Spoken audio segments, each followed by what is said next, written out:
we are back, and the day's been okay here for Maryland racing so far today, Keith. Let's go ahead and take a look. We were just talking about the weather, Yeah. the upcoming weather, but let's focus on today. Let's see what we got going out today. Looks pretty nice out Oh, there. take advantage of it Yeah. right now. 43 degrees. I think it's going to climb a little bit today. Sunny skies. Track is fast, but we were talking about it too. Yeah, there might be some rain late this evening. Pretty decent amount. So we'll see how this track. I'm sure it'll be sealed up tonight or whatever. See how it goes Yep. for tomorrow. And then some colder weather on its way. But you know what? Hey, we take advantage of what we got today. Today is now. We got a real interesting card. We talked about Yes. it as well. Sketchy form kind of abounds, Yes. so I expect some value, but I couldn't pinpoint any real big prices. Right. So that was the That tricky makes me part feel for like me some today. Yeah. big prices are going to come, Keith. They could. With this kind of yeah. card that we have going Mhm. on today. And let's get right into it. Yeah. Let's start with that early pick 5. Keith, let's talk about all of our top selections here in this Yeah. first race. West Star for Antonio Machado, Jamie Rodriguez in this maiden claiming 12.5, going 3/4 of a mile on the dirt scratch in the 1. Yeah, 0 for 16, never really inviting. You've got a horse that, last time just found itself well back early, but finished up quite well. And a barn that's now 2 for 2, right, so far this year. It's come in and done well, first off the claim, and is teamed up with a jockey, Jamie Rodriguez. Is just red hot right now. What's he Right. had? 3 winners, boom, boom, White boom. hot at Yeah, this point. yeah, whatever you want to call it. He's the guy right now in that jocks room. But I think this is a good spot, stretching out an extra 16th of a mile. There's definitely some speed in here. Ruffner is quick. I think might have to deal with Moonset. If Moonset's had some issues coming out of the gate, hasn't been super sharp coming out of that gate, but can apply some pressure if he does. West Star's going to need that help. Ruffner, I think, will last a little bit longer today. Okay. But West Star maybe to grind it out. He and the last jump start. If you like the 3, I think you kind of like the 6. They're similar styles, sprinting. There you Yeah. go. Those 2 to run into this flow. Ruffner. This track has been, fairly speed favoring and has. inside. So Yes. don't think this 5, if he shakes clear, can't go all the way. But we'll ride a hot hand in both trainer and jockey in the opener. There we go. 3-6-5-2 for Keith Fusel there in that early pick 5. Keith, let's go to Keith's early pick 4 because I Yeah. don't call it the early pick 4 anymore. I call it Keith's pick 4 Okay. here to start things off. No singles here on this card, and that's not exactly a surprise. No way. No way, Jose. 2, 5, 8, 9, 4 deep to get you started. Captain Cardo, kind of a laggard early, but, man, he's running on well late in this race. He had some quicker flows. Will he get the setup today is Yep. going to be the key. Race 3, we go 3 deep, 3, 8, and 9. Another race. Lightly raced horses, the 2-year-olds that have just turned out their 3. And a couple firsters in there we could talk about, but I go 3 deep in there, the horses with experience. Race 4, Big Cheeks, the 1 and the 2, always laughing.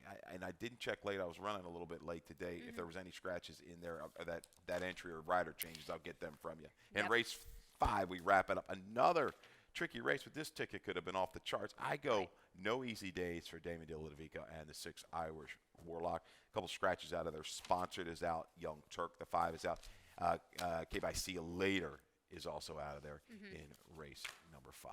$24 ticket for Keith Fusel here today, and today is that kind of day for these type of tickets here today. So split with a friend just to make it things fun, because as I mentioned, Keith might be coming up with a couple of prices today. It's just something I kind of foresee with the card that we have going on. But race number 2 is a claiming 8,000 for the 4-year-old and upward, going a mile on the dirt. Scratch in the 11 Oxide entered for tomorrow, I believe. Yeah. Keith, you have the number 2 on top, and Captain Cardo, of course, this is in the barn of Corrales. Dennis Arujo stretches out from those winning type 7 furlong distances for this one.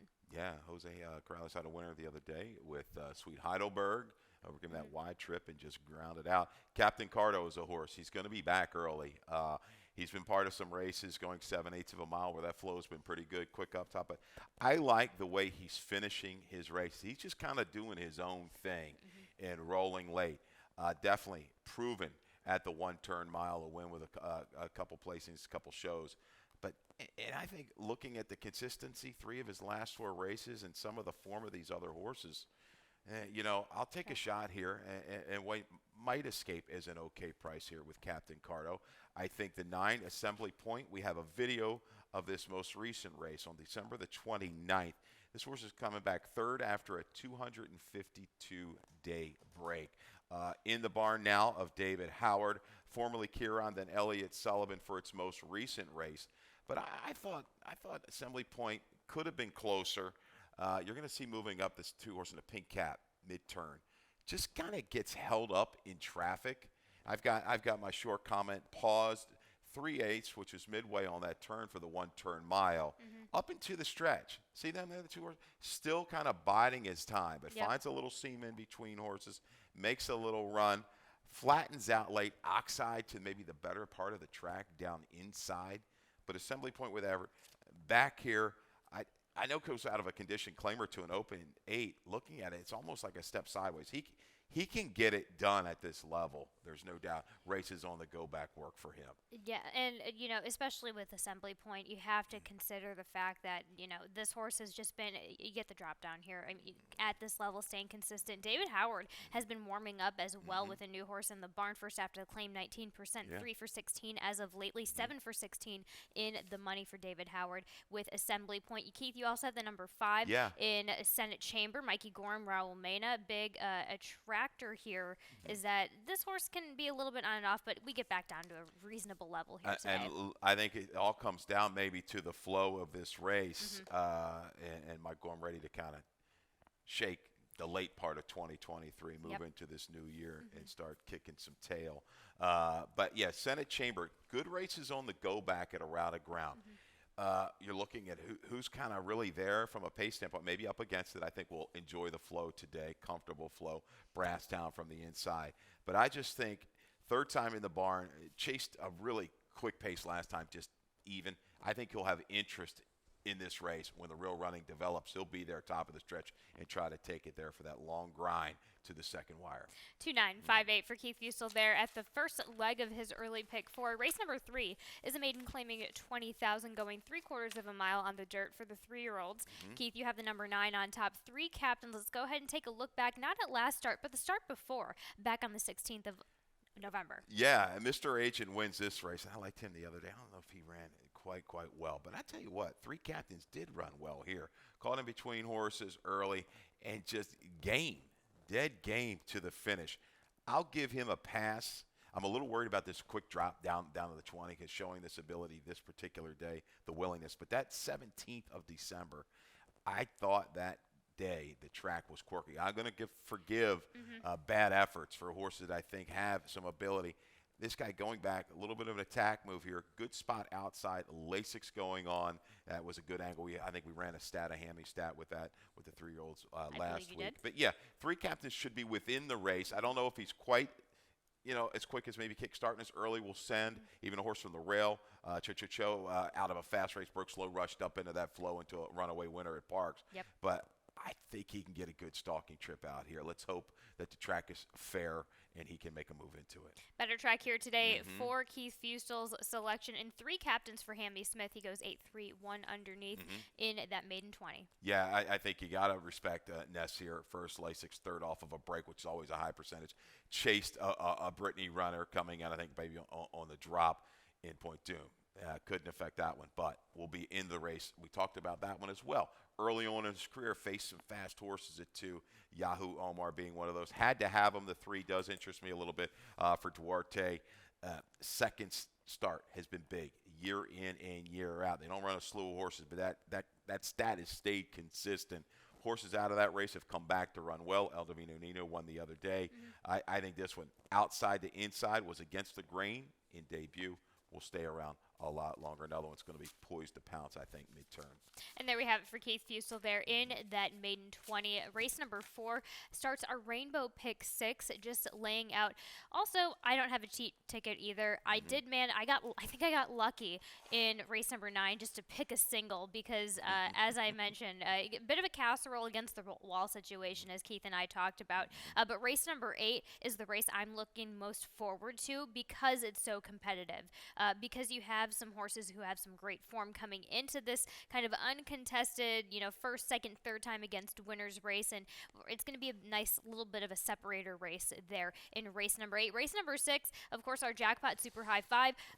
A lot of different ways to go there in that race, but $38.40. We'll dive into that a little bit deeper there in the afternoon show. So race number 4, a starter optional 30,000 going, a mile and 16th on the dirt for the girls 4 and up. Scratch in the number 3, Bound by Destiny. Keith, you have the number 1 on top, as do I, in Big Cheeks with Jamie Rodriguez, Jamie Ness. Just wanted to update you guys that click to confirm the 1A stays in. Abner Adorno takes the ride for Jamie Ness. But Big Cheeks will be breaking from the 3 post, Keith. Yeah, against J-Rod, and I think she can lay a little bit closer here inside post, going second off a little bit of a break. You've got some horses that have been winning a lot here. Carol Girl, Always Laughing. Right. Big Cheeks, a little bit better break. She was sluggish last time, but showed that heart and determination to get up. She's proven over this Laurel surface, the main track where Always Laughing hasn't. Yes. There's a slight edge there, and I think with just a better break, she's in position to kind of stalk, might get some help from Click to Confirm to go out there early and set some pace and force the issue if anybody else really wants to go. But Always Laughing, we'll look at this most recent effort at Mahoning Valley. She found a home there, no doubt about it. 3 other thans, and you're thinking, well, it's Mahoning Valley. There's some okay horses in this group, and she got great position down the backside, a contested pace up front. She was relaxed, stalking those leaders, and goes right on by, a little sweep move. 3 in a row, wins by 10 and change, 2 and change, and here today, 6 and change at Mahoning Valley. And out of that race, 6th place runner was like a 9-5 horse out of Churchill and run well in tougher races. She's just razor sharp right now off of this barn change. That Ferry's got her going. So these look like the main 2 to me. Carol Girl, she's won 5 of her last 7. It's just a touch of a break. Will she have that seasoning off of this break to really finish with these other 2? But she's a good one as well. Mikey Gorham, 22% as of lately. Third after the claim at 2 for 9. A short sample, but 2 seconds, 2/3 at that. So consistent across the board. Third after the claim. You have the number 4 underneath as well. And Hayden Blue, I fought with this one on and off of my ticket for Hammy Smith and J. Ron Barbosa. Another one doesn't have a slew of pace. Has a couple races going back that work, and that 2 other than try back on October the 15th. She's got to pick it up a little bit. You might think this is drop. This might not be a real drop here. Might be a sideways move. So she's got to pick it up just a little bit off of recent efforts. We'll find out if she does there in race number 4, 1, 2, 6, 4 for Keith Fusel there in race number 4. Let's go ahead to the beginning of the late pick 5. This is in race number 5, claiming 10,000, which have never won 3, going 7 furlongs on the dirt for the 4-year-old and up. Scratching the 2, 5, and 10, sponsored Young Turk and KB. See you later. And you go with the number 6 on top, Irish Warlock here for Daniel McKenzie, Georgie Hernandez. Yeah, caught this one a couple races back. Ran big on a little bump up to 12.5, 3 in life for horses that have won more races. I just thought bit off way more than he could chew last time out in that first level allowance race. There is some speed in here. No Easy Days will be forward. C to Air. General News One Right can be forward. Smooth Rico is going to be close. I think this horse can set up shop with a better break. We talked about he had a couple issues going back even further on the page with breaking and then getting in and hanging a little bit. I think he can set up shop a few lengths off the lead, 3/8 pole if he breaks well. Coming back, keying up against some okay horses. Irish Warlock offers value in here at a 10-1 morning line, which is say maybe the 2 horses to beat, I guess. Amani's Eagle, Morley on the outside, and No Easy Days. But I give a little edge to Damon in here. This one faced a tough group, dropping down here. The barn looking to pick things up. Rated inside, far turn, just a little bit of a fade, turning back in distance. He's been out of some quick races. He's got positional speed and staying power. I look to see a good forward trip in here. Maybe they send. Wouldn't quite surprise me, but I think he's going to be on or near the lead a long time in the 5th. But Amani's Eagle comes in, it's maybe a slight drop out of those mile races at Aqueduct. Morley, he's done well on the turf. It's been the dirt that's been that's been the tough part of his game here in Maryland. He's 0 for 15 the last 5 years on the dirt in Maryland, and over the last couple months. Trainer does a good job. He's just been a little bit more fortunate with the turf runners. This one fits, though. Going to be sitting that good stalking trip from the outside. Hopefully this one will just be able to outlast this group here today a little bit better than he's been doing in New York. I think they're going to take the same approach here with Horacio Caramanos on top. Keith? Yeah, a little stranger here in the 4 as well. Could be part of that speed. Seat to air. Right. Coming in for Elliott Sullivan. He's had a couple horses run okay. And we've seen a couple that have transitioned surfaces. Talking to my man Joe Gast about that. He dug a little bit deeper into the breeding we were talking about on the car. This horse has definite dirt breeding. Kin to 3 dirt winners. Might surprise you at a price. 6-3, 11-9 for Keith there at the start of the late pick 5. Let's chat about the late pick 4 in just a second after this commercial break.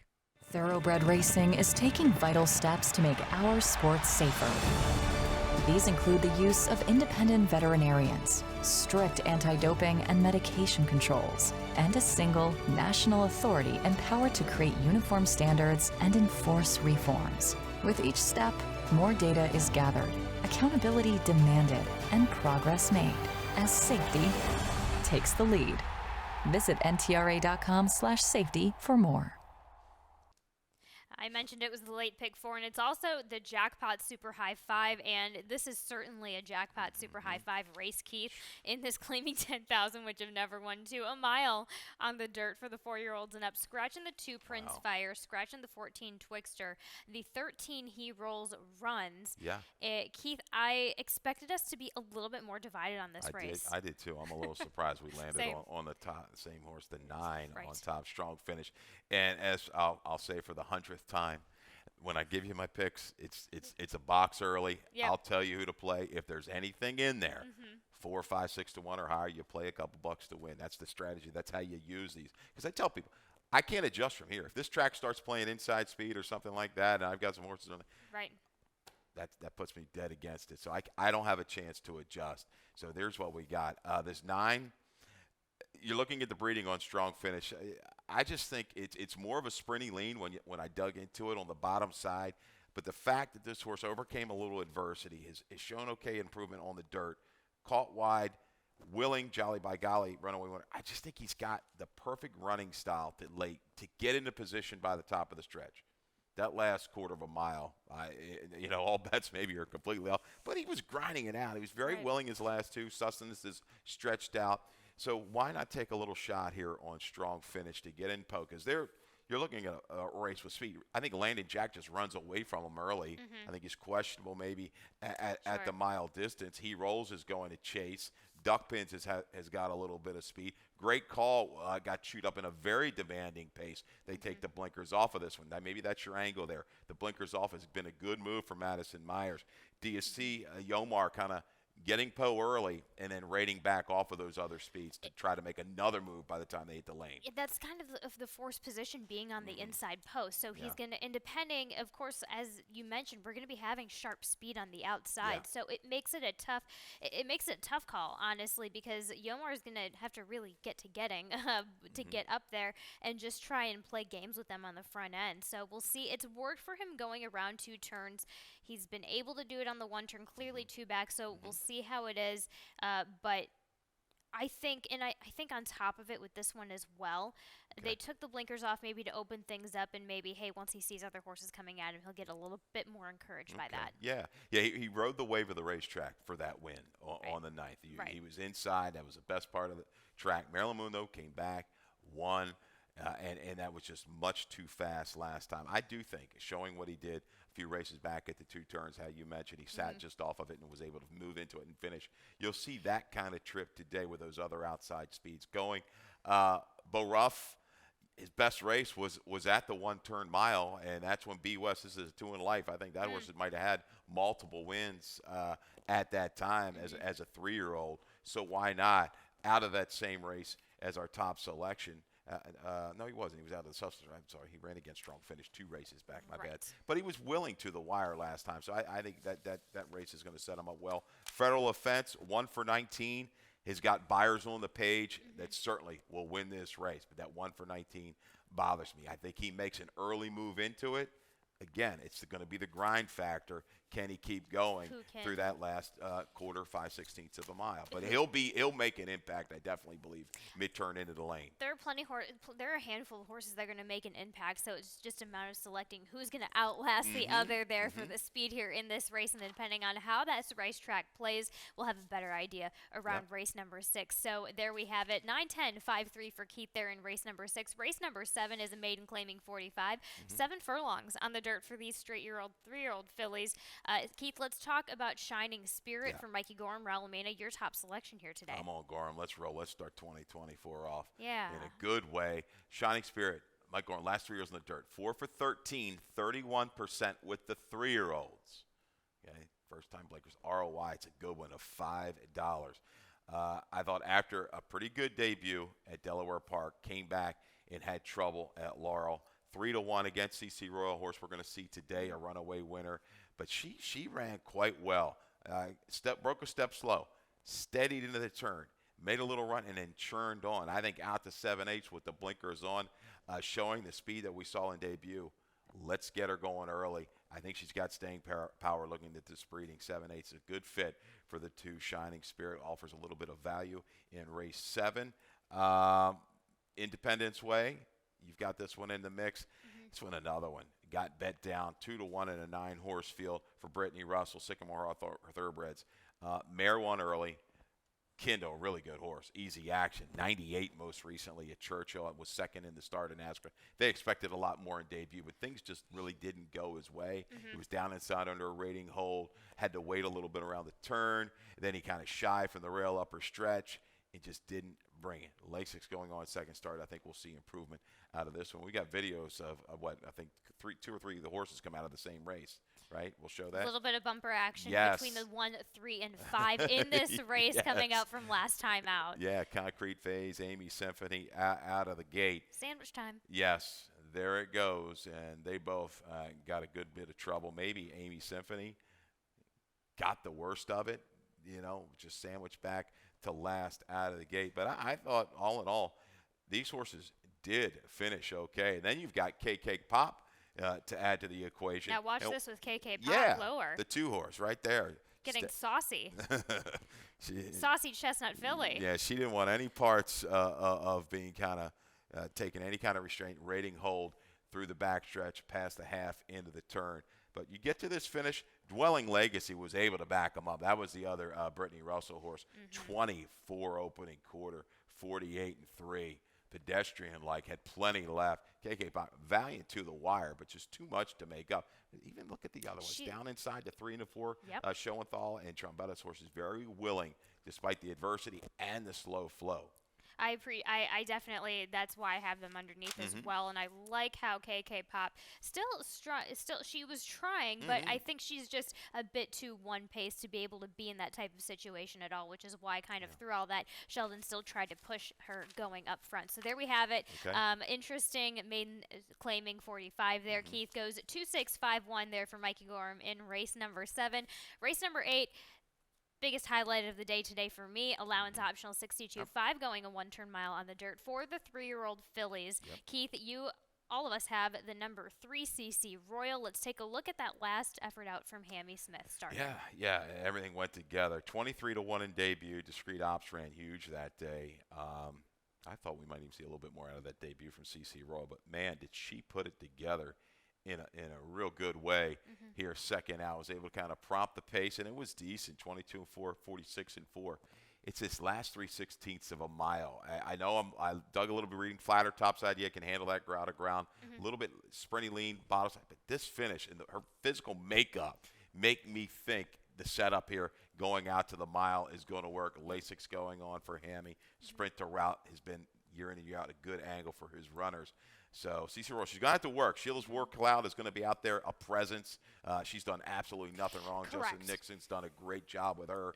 Again, it's the longer stretch, sprinty lean on the bottom side. But, boy, she's going to make an impact. She keys up against the right horses. That horse of Rudy's went down and ran well, I believe, okay, down at Gulfstream. So CC Royal, Sheila's War Cloud early. They're going to be that presence to the lane.